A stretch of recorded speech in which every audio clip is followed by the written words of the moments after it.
अस्सलाम वालेकुम। सामीन मोहतरम, किसी इलाके में जुर्म होता है तो लोग उसके तयन के लिए खोजी कुत्तों की खिदमात हासिल करते हैं।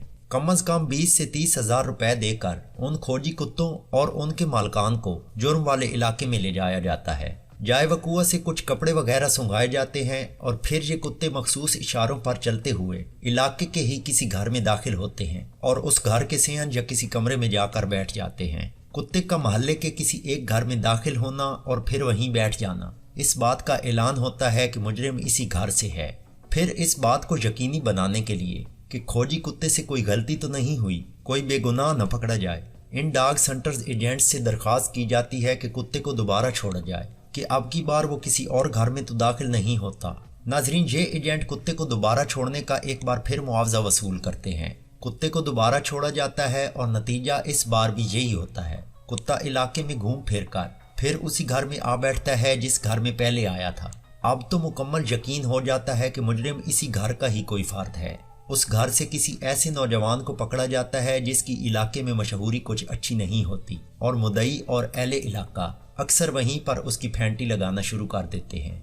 दोस्तों, कुत्तों का ये फ्रॉड आखिर है क्या और उन्हें किस तरह एक मखसूस घर में पहुंचा कर बिठा दिया जाता है, इस पर हम बाद में बात करेंगे। पहले आपको ये बता दें कि इन जासूस कुत्तों के नाम पर पकड़े गए मुलजिम को अदालत मुलजिम नहीं मानती और इन जासूस कुत्तों की शहादत वगैरह की कोई कानूनी हैसियत नहीं है और सुप्रीम कोर्ट अक्टूबर 2016 में जासूस कुत्तों के नाम पर चल रहे इस कारोबार पर पाबंदी लगा चुकी है। मतलब ये कि ये डॉग सेंटर्स वाले बजाते खुद कानून शिकन और मुजरिम हैं।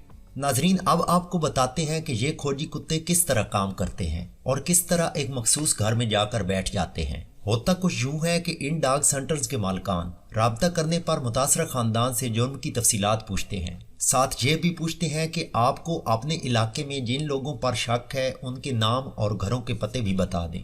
ये नाम और पते बताने पर वो उन घरों की पहले से ही रैकी कर लेते हैं और एक घर को मुंतखब कर लेते हैं जिसका ज्यादातर मुदई को नहीं बताया जाता और इस गैंग के लोग आपस में तय कर लेते हैं कि कुत्ते को इसी घर में लाना है। मुदई को किसी पर शक ना भी हो तो ये गैंग वाले बातों ही बातों में अहले इलाका से कुछ ऐसे घर वालों की तफसीलात ले लेते हैं जिनकी महल्ले में मशहूरी कुछ अच्छी नहीं होती और वो इतने असर व रसूख वाले नहीं होते, यानी गरीब होते हैं। वो ये घर पहले ही देख लेते हैं और फिर अपने कुत्तों को उन्हीं में से किसी एक घर में ला बिठाते हैं। ख्वातीनो हजरात, कार्रवाई डालने का आगाज कुछ यूं होता है कि कुत्ते को जाए वकुआ से मट्टी और कपड़े सुंघाए जाने की कार्रवाई अमल में लाई जाती है। ट्रेनर कुत्ते की लंबी रस्सी अपने हाथ में ले लेता है और फिर कुत्ता मुजरिम को पकड़ने के लिए निकल पड़ता है।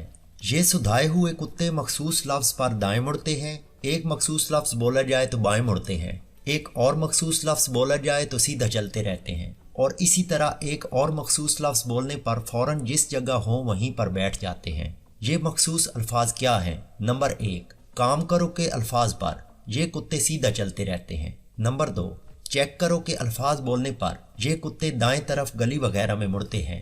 नंबर 3, दोबारा चेक करो के अल्फाज पर ये कुत्ते बाएं तरफ मुड़ते हैं। और नंबर 4, फाइनल करो या तलाश करो, इन अल्फाज बोलने पर ये कुत्ते जहां होते हैं वहीं पर बैठ जाते हैं। इसका मतलब ये है कि ऊपर बयान किए गए अल्फाज खोजी कुत्तों के लिए स्टीयरिंग का किरदार अदा करते हैं। आपके इलाके में भी इस तरह की कोई फनकार पार्टी आई हुई हो तो उन कुत्तों की रस्सी पकड़कर आप खुद ये तजर्बा कर सकते हैं। मखसूस अल्फाज के इन कोड वर्ड्स पर कुत्तों को चलाते हुए जिस मर्जी घर में ले जाकर जिस मर्जी कमरे, बेड या चारपाई पर बिठा दें। ख्वातीनो हजरात, अपने खोजी कुत्ते को एक मखसूस घर में पहुंचाकर ये डॉग सेंटर्स मालकान तो अपना मुआवजा वसूल करते रफू चक्कर हो जाते हैं, लेकिन बाद में उस ट्रेस शुदा घर के लोगों को अहले इलाका के जिस तशद्दुद और नफरत का सामना करना पड़ता है वो नाकाबिले बयान है। इस तरह के कई केसेस में तवील दुश्मनियां भी शुरू हुई और कत्ल भी हुए। दोस्तों, कानून के बारे में तो आपने जान लिया कि वो कहता है कि इन कुत्तों की शहादत की कोई हैसियत नहीं। सुप्रीम कोर्ट ने फ्रॉड पर मबनी इस कारोबार पर पाबंदी लगाई है। अब देखना यह है कि इस बारे में साइंस क्या कहती है। तो साइंस कहती है कि दुनिया का कोई भी कुत्ता, चाहे वो किसी भी नस्ल से हो, वो एक वक्त में सिर्फ और सिर्फ एक खुशबू या बदबू सूंघने की सलाहियत रखता है और उस सलाहियत से लैस करने के लिए भी उस कुत्ते की बचपन से ही मखसूस और बड़े मुश्किल मराहिल से गुजार कर तरबियत की जाती है। किसी भी कुत्ते को एक सलाहियत के अलावा किसी दूसरी सलाहियत के लिए तरबियत नहीं दी जा सकती।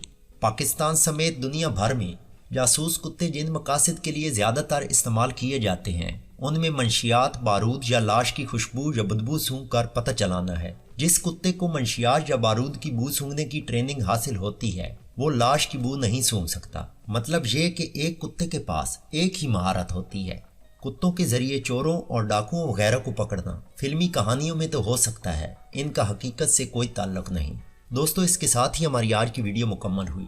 اگر ویڈیو اچھی لگے تو اسے لائک اور شیئر کریں، اور اردو شائن کو سبسکرائب کر کے بیل آئیکن کو لازمی دبائیں تاکہ آنے والی ویڈیوز کے نوٹیفیکیشن سب سے پہلے آپ تک پہنچ سکیں۔ ویڈیو دیکھنے کا شکریہ۔ اللہ حافظ۔